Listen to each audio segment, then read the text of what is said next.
Olá pessoal, tudo bom com vocês? Espero que sim. Na aula de hoje nós vamos fazer um passeio sobre o livro Dom Casmurro de Machado de Assis. Vamos continuar, na verdade, né? Porque na primeira aula, onde eu comecei a análise, nós já estudamos alguns aspectos que são importantes, como o tempo, o espaço da obra, quando que ela foi lançada, algumas características dos capítulos. E hoje, então, nós vamos dar continuidade de uma maneira mais aprofundada, tá bom? Eu sou a professora Dejeane e hoje temos a oportunidade de fazer um passeio pelo Dom Casmurro. Então, vamos lá.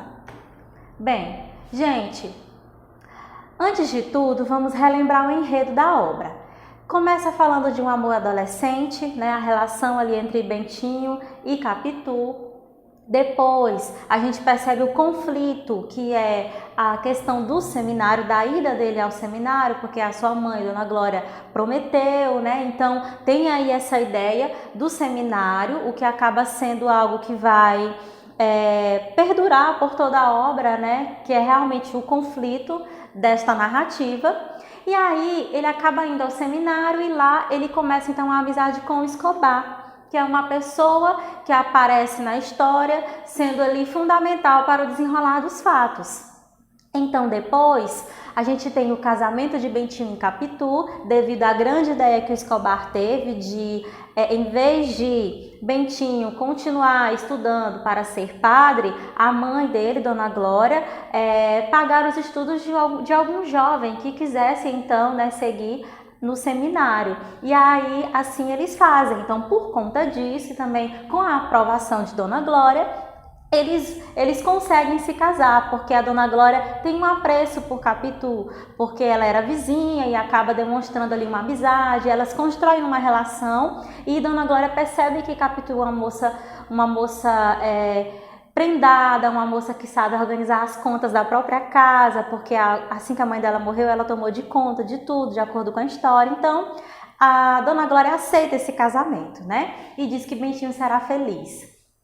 E a gente tem também o relacionamento entre Escobar e Sancha. Sancha é amiga de Capitu e então eles acabam se casando.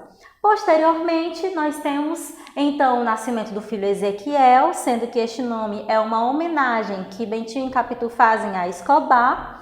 E nós temos também o nascimento da filha de Escobar e Sancha, que é chamada de Capitu em homenagem a Capitu. E aí, depois disso, a gente tem vários acontecimentos, né, que vão trazendo dúvidas à tona e as ações vão decorrendo na história, que é o que a gente vai ver agora, certo?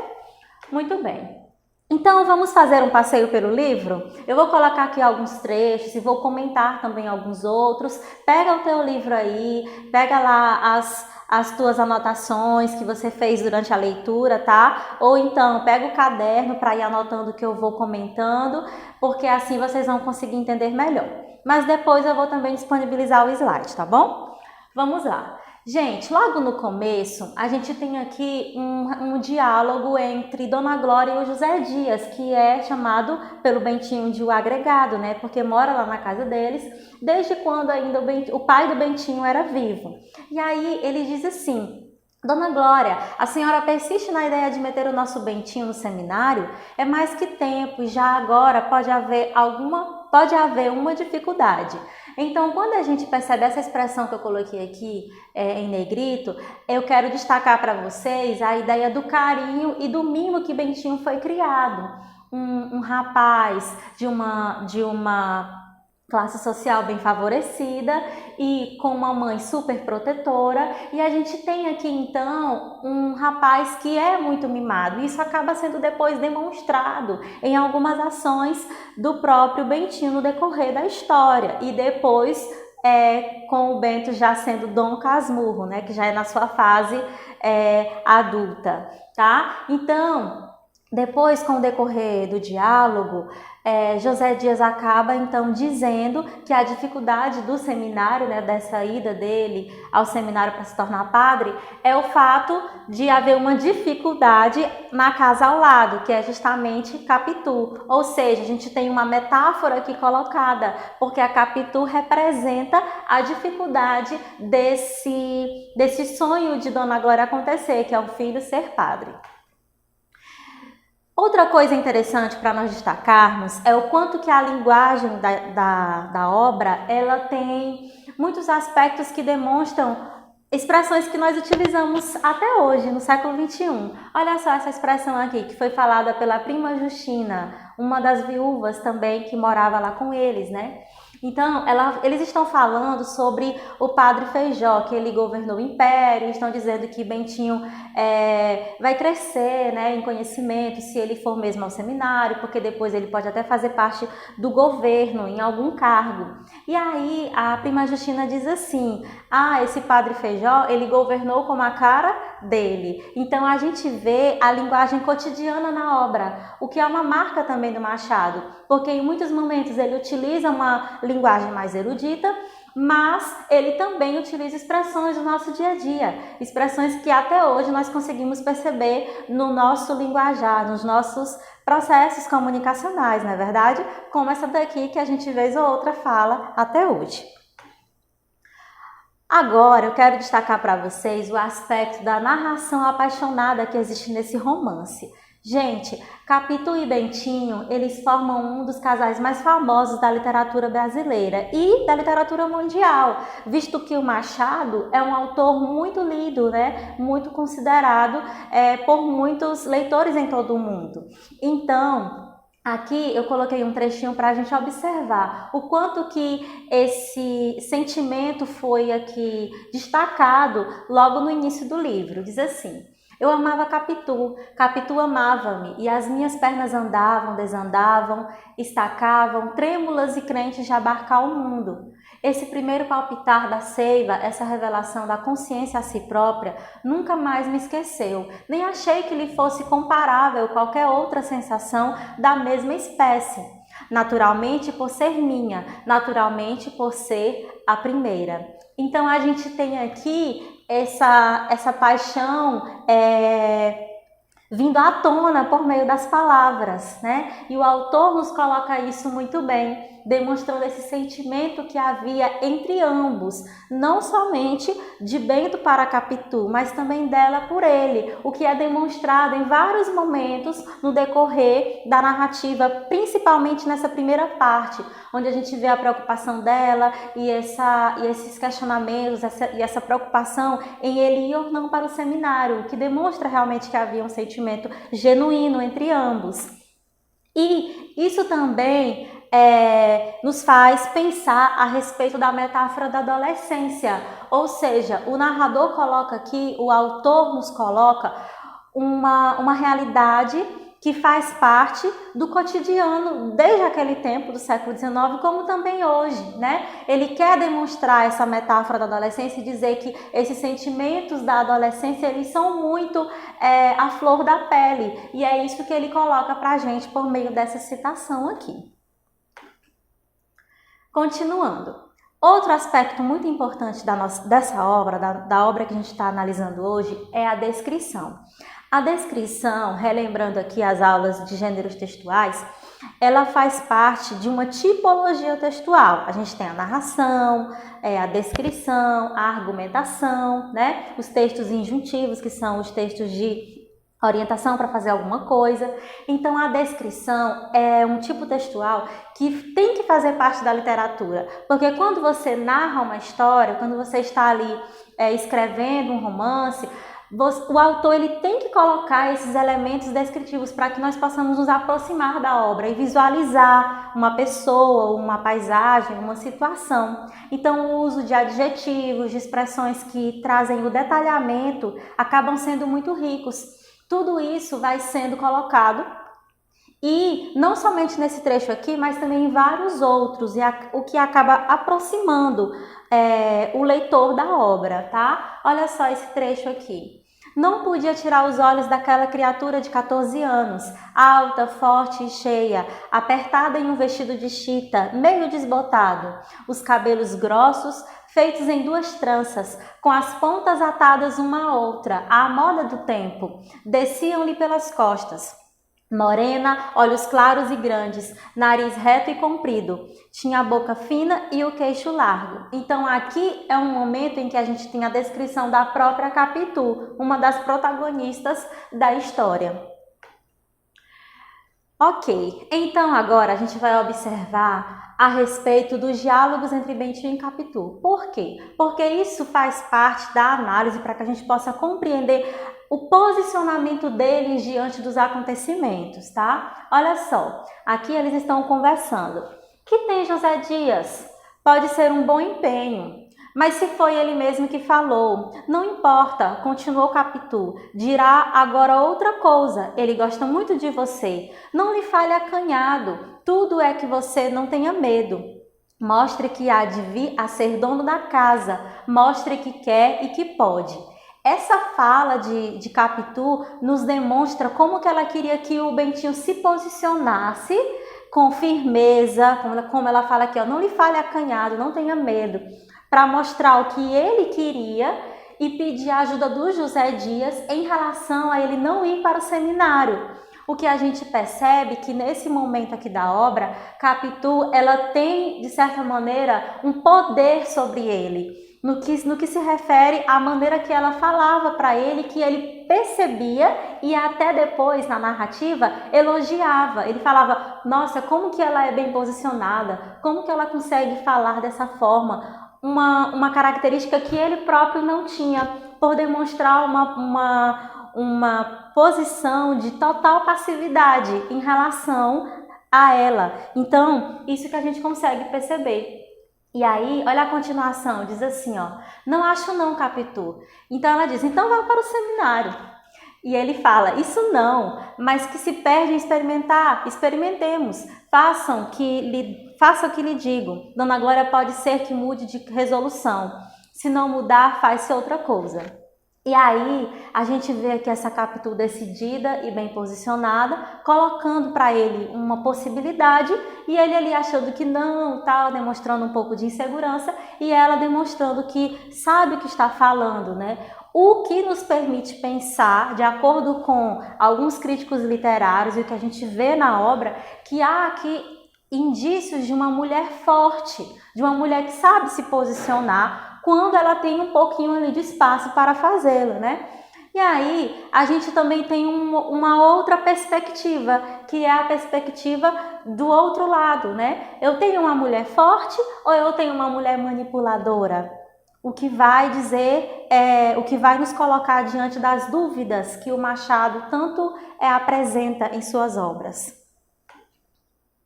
Muito bem. Gente, agora nós vamos para uma das partes mais famosas desse livro. Às vezes uma pessoa que até não leu essa obra já ouviu falar nesses trechos aqui que eu vou comentar agora. Olha só. Você já reparou nos olhos dela? São assim de cigana, oblíqua e dissimulada. Isso está lá no capítulo 25 e foi uma fala do José Dias.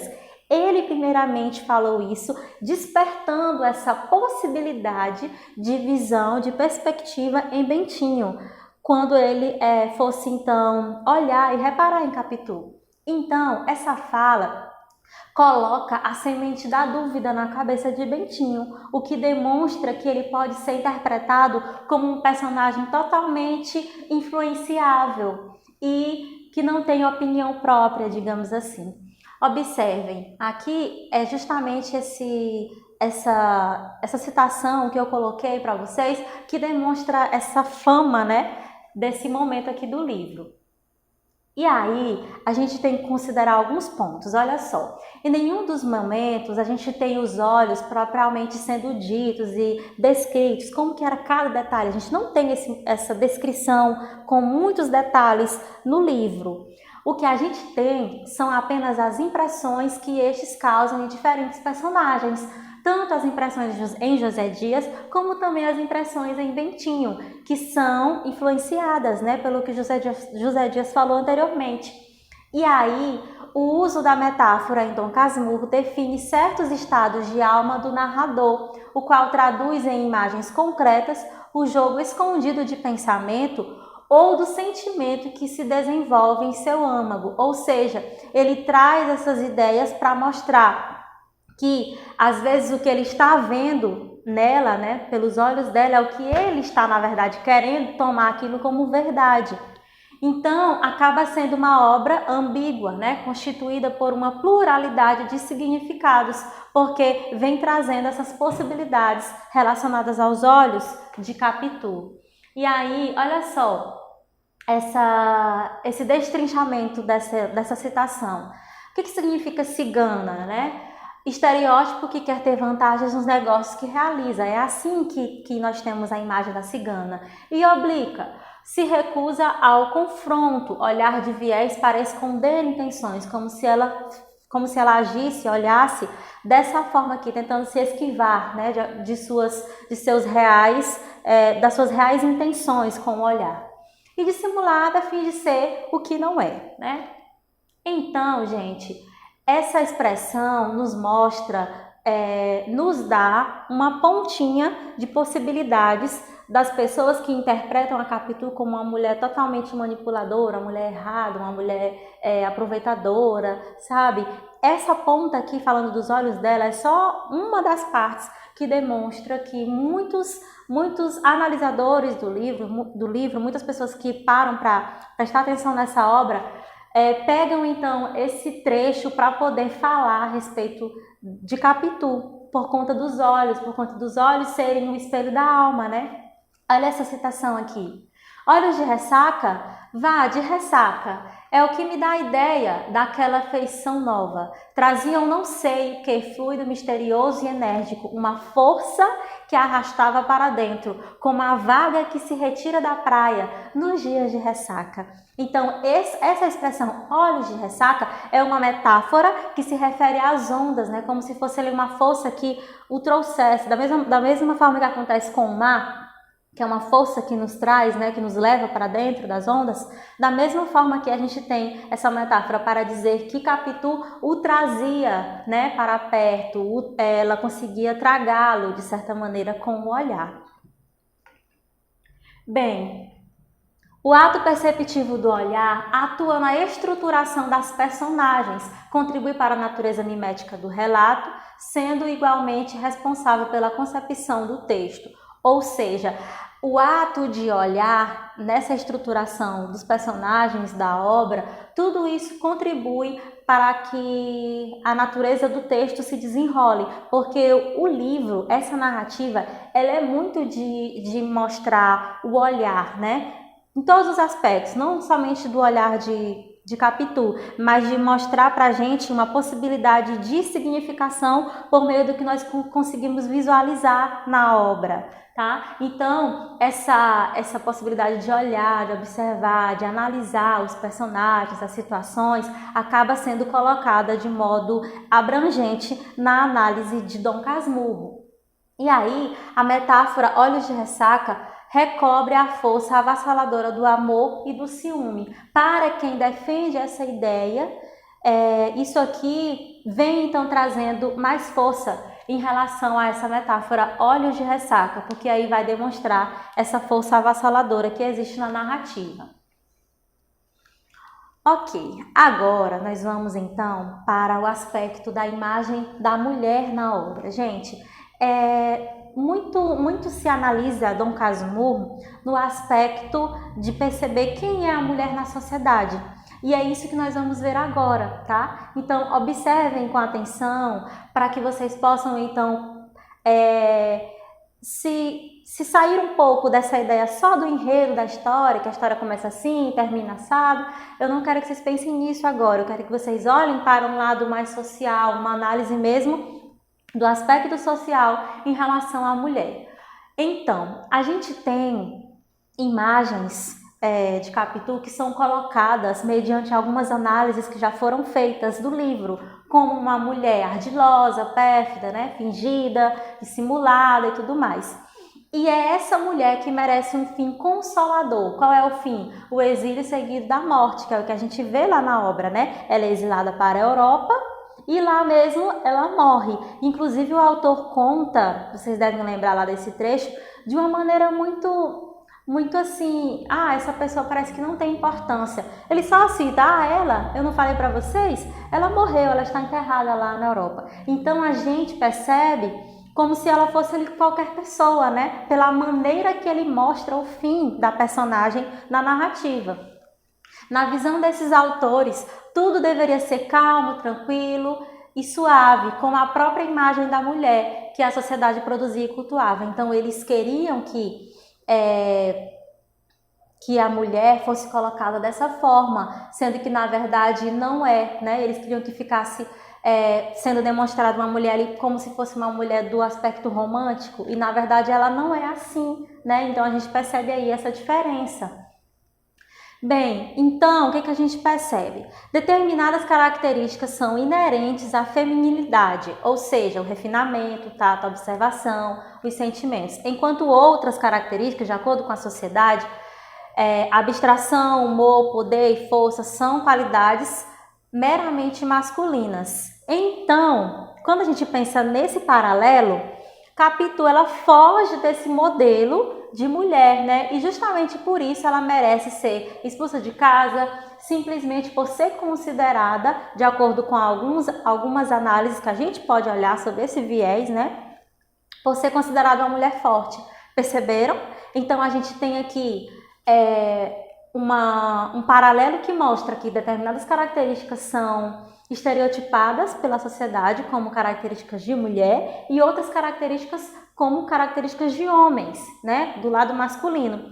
Quando a gente tem uma posição contrária a isso diante dos fatos que uma mulher toma na narrativa, a gente percebe então que ela vai ser exilada, que ela não se adequou às normas que aquela sociedade colocava naquele período. Então, temos essa imagem e muito mais. Observem aqui comigo, olha só. A gente tem isso que eu acabei de falar, mas a gente também percebe que ela demonstrava, de acordo com a narrativa, ser uma mulher que era considerada um bom partido quando pensada no aspecto de saber distribuir o dinheiro, porque ela ajudou seu pai a fazer isso, né? Pagar as contas, cuidar de tudo da casa, do mantimento, da roupa. E assim, o livro vai nos mostrando algumas características dela.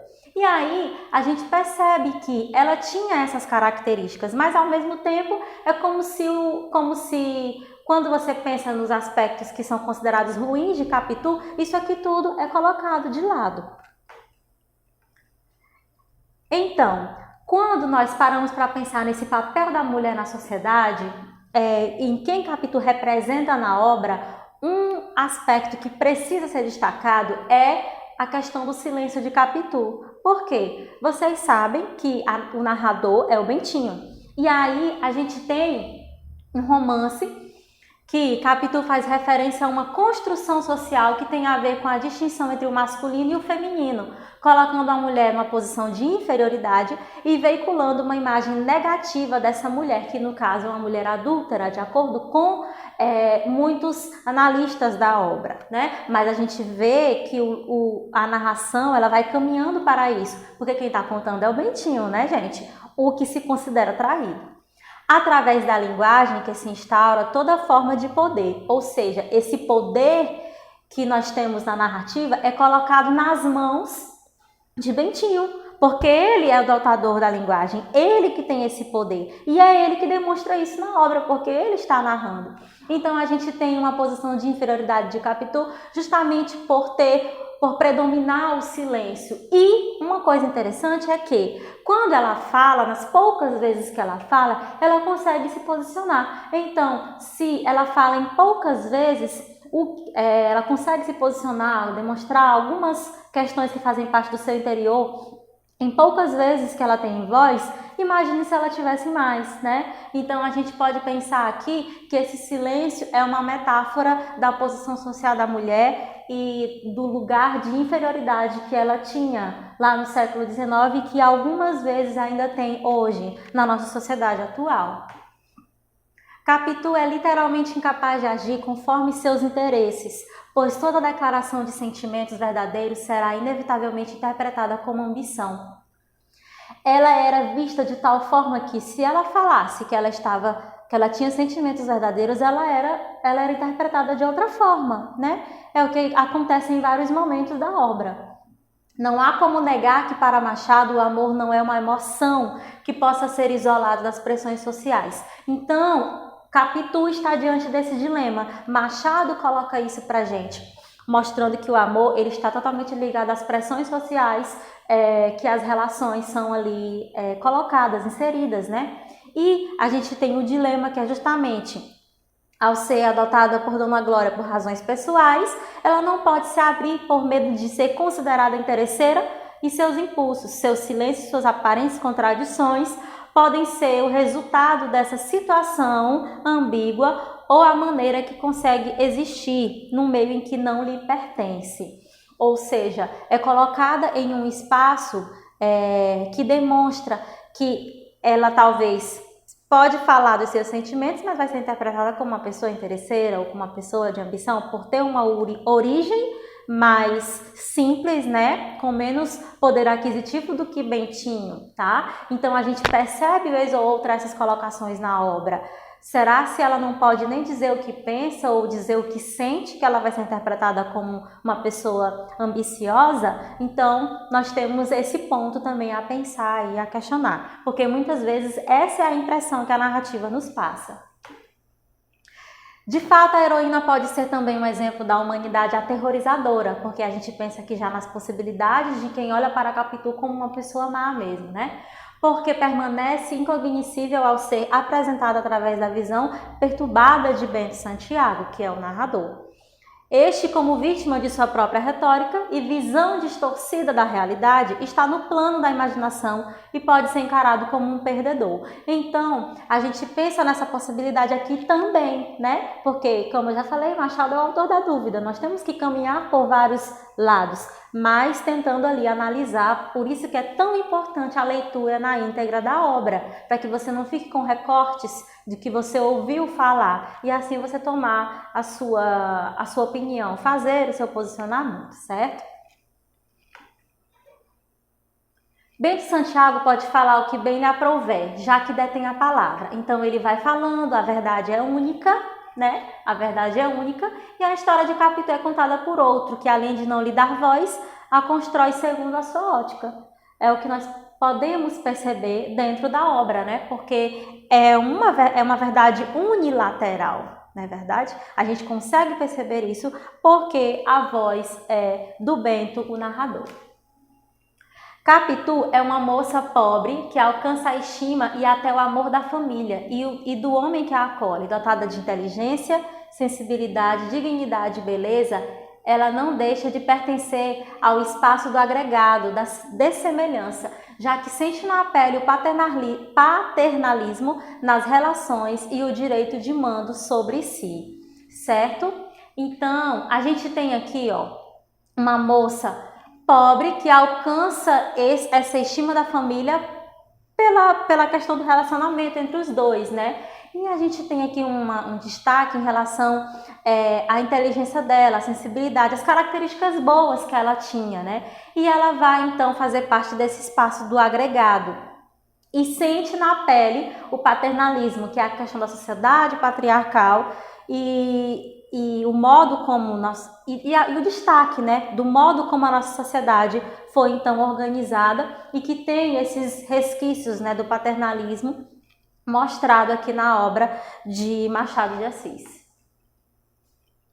Bem, o que a gente percebe aqui, mesmo o Machado sendo uma pessoa defensora das ideias femininas, a gente vê que ele coloca na obra essa questão, mas que ainda não há naquela época um espaço para a condição da mulher, na questão de ser puritana e também da questão moralista na sociedade daquela época. Ou seja, é como se ele quisesse demonstrar que ele quer defender algumas causas da mulher, mas ao mesmo tempo ainda não há o espaço disponível, ainda não há o espaço para fazer o que ele realmente gostaria. Então, por isso que ele também mostra esse lado moralista da sociedade. E aí, o Machado, ele então perpetua a construção da mulher dentro de um espaço restrito e lança o seu olhar para os comportamentos e fatos ocorridos no ambiente doméstico, ou seja, o não estar feminino no mundo e a sua ausência no lugar social de prestígio. Ele coloca isso na obra para demonstrar que existe sim de certa maneira, algo que é restrito para esse espaço da mulher, e ao mesmo tempo ele mostra que ainda não tem um espaço que realmente deveria, ou seja, o não está feminino no mundo, o que a gente percebe, por exemplo, com as poucas falas de Capitu e com o fato de Bentinho estar narrando a narrativa, está colocando ali a sua própria voz. Agora a gente vai falar um pouco sobre o Bento Santiago. Gente, ele é uma pessoa que em diversos momentos da obra fala e mostra a imaginação dele, o que é colocado como algo que é negativo quando a gente pensa que ele é o narrador e que ele pode simplesmente ter inventado muitas coisas, porque uma pessoa que tem a imaginação muito fértil pode colocar o que quiser numa narrativa. Então é como a gente tem bem aqui no capítulo 40, ó. A imaginação foi a companheira de toda a minha existência, viva, rápida, inquieta, alguma vez tímida e amiga de empacar. Então a gente tem essa questão aqui para ser lembrada, né? O próprio Bento fala que a sua imaginação é muito fértil. E um aspecto que precisamos falar é a centralidade e visão soberana de um único sujeito, como eu acabei de mencionar quando eu estava falando sobre Capitu, né? Então aqui a gente tem o Bento como tomador de uma posição central, né? E visão soberana, porque ele é o narrador e ele acaba demonstrando isso em muitos aspectos da obra. Gente, olha só. Aqui eu quero falar sobre a reação dele diante dela. Ouvimos passos no corredor, era a Dona Fortunata. Capitu compôs-se depressa, tão depressa, que quando a mãe apontou a porta, ela abanava a cabeça e ria. Assim, apanhados pela mãe, éramos dois e contrários, ela encobrindo com a palavra o que eu publicava pelo silêncio. O que acontece? Ele percebia que ela conseguia se sair bem diante das situações que poderiam ser um pouco constrangedoras, né? Que precisava ali de agilidade, de habilidade. E ele não. Então, ele acaba colocando isso como algo negativo. Mas, o que a gente precisa também considerar? Ele pensa que é negativo porque pode demonstrar que ela é uma pessoa de má índole, né? Só que o que demonstra também é que ele é uma pessoa que não tem muitas habilidades e que ela tem. O que acaba demonstrando que é como se ele estivesse num local inferior em relação à inteligência mesmo, né? A habilidade diante das situações da vida, tá? Isso é importante a gente observar. E também a gente tem a questão da passividade perante a Capitu, porque em alguns momentos, por exemplo, quando ela se posiciona lá no início do livro, chamando ele de beata, de papamissas, ele fica ali meio confuso e não responde de uma maneira que eles consigam mostrar um posicionamento igual. E aí ela acaba, então, demonstrando uma certa posição maior do que ele quando a gente pensa no lado de se posicionar e dizer o que pensa. Bem, lá no livro a gente tem um momento que mostra o aspecto da digressão. Vocês perceberam que são vários momentos, né? Mas eu quero destacar esse aqui, porque como a gente está falando do Bentinho, tem algo que nós podemos pensar. Lembra lá do soneto que ele não consegue terminar? Então, aquele soneto pode também significar uma correspondência com a vida de Bentinho. Da mesma forma que o soneto é inconcluso, ele também porque não consegue ali ter muitas vezes o bom senso em relação a falar das suas lembranças e fazer ali a atar as duas pontas da vida, né, como ele queria colocar. E o ciúme, gente, olha só, na narrativa é colocado o ciúme em muitos momentos, né? Então, assim, ele fala que empalideceu, ele fala, por exemplo, que exagerava, ele diz que olha só o que ele diz aqui, outra ideia não, um sentimento cruel e desconhecido, o puro ciúme, leitor das minhas entranhas. Ele afirma isso e lembra lá do episódio dos braços? Esse episódio aqui mostra o quanto que ele era ciumento, né? Porque ela saiu com os braços à mostra e aí depois ele fala para ela poder cobrir os braços. Inclusive, eu achei interessante porque quando acontece isso, ela não cobre os braços com um tecido grosso que vai realmente cobrir de fato. Ela coloca só um tecido daquele fininho mesmo, que não está totalmente coberto, né? Que é como se ela quisesse ali fazer o que ele pediu, mas ao mesmo tempo ela deixa um pouquinho do que ela queria, né? Então a gente percebe o ciúme de uma maneira muito forte mesmo na obra e é uma das grandes marcas dessa narrativa. Então, lá no capítulo 113, por exemplo, ele diz assim, gente, ó, cheguei a ter ciúme de tudo e de todos. Vizinho, par de valsa, homem, moço, todo mundo, de todo mundo ele sentia essa desconfiança, o que demonstrava uma insegurança muito grande da parte dele. E aqui eu destaquei porque mostra um pouco o aspecto no capítulo desespero, o aspecto que ele fala que ele estava com tanto ciúme que ele diz que vai cravar-lhe as unhas no pescoço, enterrá-las bem até ver-lhe sair a vida com sangue. É uma parte muito forte da obra em que o autor coloca, demonstrando que esse ciúme dele era realmente de um modo muito exacerbado, né? Muito exagerado, como a gente percebe aqui nesse capítulo, o desespero. Ok, um dos pontos que a gente também precisa falar é que o autor ele faz um diálogo conosco, né?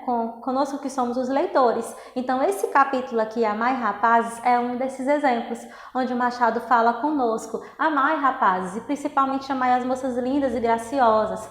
Então, só para poder lembrar para vocês que essa questão aqui é uma das características do Machado de Assis.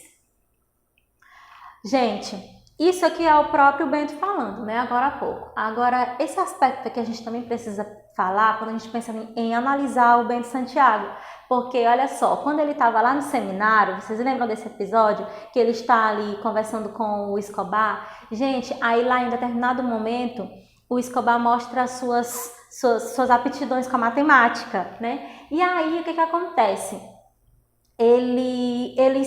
O Bentinho se rebaixa pelo fato de admirar tanto a capacidade do Escobar de fazer aquilo, né? Então ele diz assim, ó, a divisão que foi sempre uma das operações difíceis para mim, era para ele como nada. Então a gente consegue perceber uma pessoa que tinha demonstra isso, né? Demonstra uma baixa autoestima e é uma das marcas também do personagem, o que nos faz pensar o quanto que ele era, o quanto que ele se colocava como uma pessoa para baixo quando ele queria, então, perceber e dar força para as suas desconfianças. Outro momento que a gente percebe essa insegurança do Bentinho é no episódio da lua de mel, quando ele se casa com Capitu, né? Inclusive o nome do capítulo é No Céu, que é uma metáfora ao momento da lua de mel. E aí a gente percebe que ele questiona a Capitu se ela já estava querendo ir embora. Na própria lua de mel, olha só, como se ela não quisesse ficar perto dele.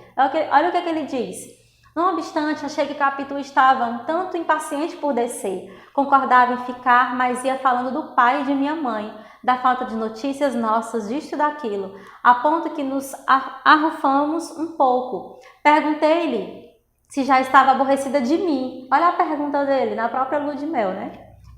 Parece, né? Ele responde. Você há de ser sempre criança, ela fala.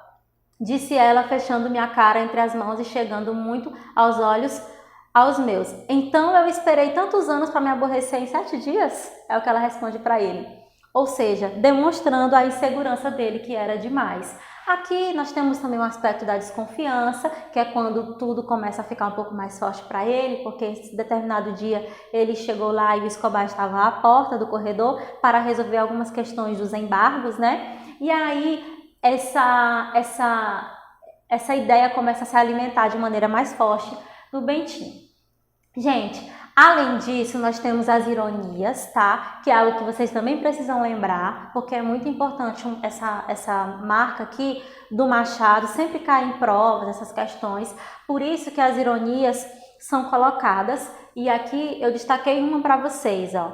Não falava alegre, o que me fez desconfiar que mentia para me não meter medo, mas jurou que era a verdade pura. Escobar sorriu e disse, a cunhadinha está tão doente como você ou eu. Vamos aos embargos. Essa fala aqui do Escobar demonstra que eles acham que Capitu não estava doente, porque ela tinha dito que estava doente e que não ia sair, ia ficar em casa, que foi a ocasião, né, que o Escobar chegou lá e depois o Bento chegou mais cedo e encontrou a porta do corredor. O que é defendido para quem acredita que Capitu cometeu adultério, principalmente nesse aspecto aqui desse episódio, tá bom? Aí tem o episódio do velório de Escobar, que Bentinho começa a delirar e achar que Capitu estava olhando para ele com um olhar apaixonado. Então, depois começa a aparecer o principal foco, né, digamos assim, como prova de que Capitu havia traído Bentinho, que é a aparência de Ezequiel, os olhos de Ezequiel. Só que tem um ponto a observar. Quem primeiro fala isso é Capitu. Ela mesma fala para o Bentinho. Você já reparou lá na expressão esquisita do Ezequiel? Então, ela mesma fala, se de fato ela tivesse traído, né? A gente pode pensar dessa forma, ela iria falar isso, ela iria tocar nesse assunto para ele, ela talvez iria deixar quieto. É o que algumas pessoas defendem, né? Só que tem o fato de que o menino parecia com Ezequiel, tinha os olhos de Ezequiel e era uma visão que eles tinham, né? E depois ele começa então a imitar várias ações do próprio Escobar, né? Então esses olhos de Ezequiel, do filho, é uma lembrança de Escobar, que já havia morrido, e é como se ele quisesse imitar, né, as pessoas. Então é colocado isso no livro. Essa imitação não é só do Escobar, de acordo com o livro, né? Ele imita Escobar, imita o pai, imita a mãe, só que para Bentinho ele está imitando Escobar por ser filho, né, de Escobar. Então isso é colocado como uma das provas da traição de Capitu, tá, gente? E aí, Capitu, nesse momento que eles discutem, que é o pivô, digamos, da separação, a respeito dessa questão de Ezequiel parecer imitar, né, imitar Escobar, o que a gente percebe? Que Capitu fala, então, do ciúme dele, que é muito exagerado, né? Ela diz isso. E aí ela fala, por que então que você está falando isso só agora? Por que você não falou antes? E aí ela diz, pois até os defuntos, nem os mortos escapam aos seus ciúmes.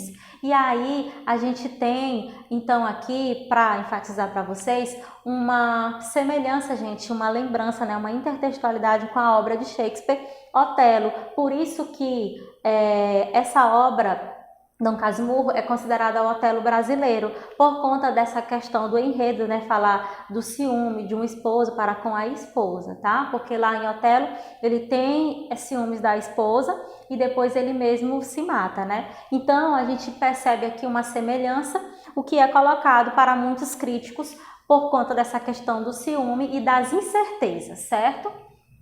E aí aqui no finalzinho do livro, a gente tem o Bentinho falando que Capitu, será se ela era realmente essa pessoa? Desde lá no início ele não percebeu? E aí ele afirma, né? O resto é saber se a Capitu da Praia da Glória já estava dentro da de Mata Cavalos, ou se esta foi mudada naquela por efeito de algum caso incidente. E aí ele coloca dessa forma e depois ele diz, né, que ela acabou se juntando ao seu amigo, né, na terra, porque já estavam ambos enterrados, mortos, e aí ele fala com uma força bem, eu não estou me importando com vocês, né, com uma maneira bem assim, desumana, digamos assim. Ele diz, a terra lhe seja leve, vamos à história dos subúrbios. Aqui ele fala para eles e aqui ele finaliza o livro. Então, a gente percebe, gente, o quanto que ele tenta atar essas duas pontas da vida e ele coloca pra gente também as imagens e as metáforas de todos os símbolos que eu acabei de falar para vocês, né? Da adolescência, da casa como solidão, da velhice como paz e tédio, de Capitu como desejo e ciúme e da vida como ópera. E para finalizar, eu destaquei aqui algumas frases que são colocadas no livro, para que vocês possam então pensar. Se vocês não perceberam essas frases, eu coloquei aqui para a gente. Por exemplo, mas nem tudo é ótimo neste mundo. A alma é cheia de mistérios. As contradições são deste mundo. Paciência é que é preciso. Essa daqui também. O mal parecia agora não só possível, mas certo. E essa última, a felicidade tem boa alma. Então, eu fiz um passeio grande, né, por esse livro, porque é necessário, vocês sabem, é uma obra gigantesca da nossa literatura, e eu espero que vocês tenham compreendido, tá, gente? Fica meu abraço e depois eu vou mandar atividades para vocês. Tchau, tchau!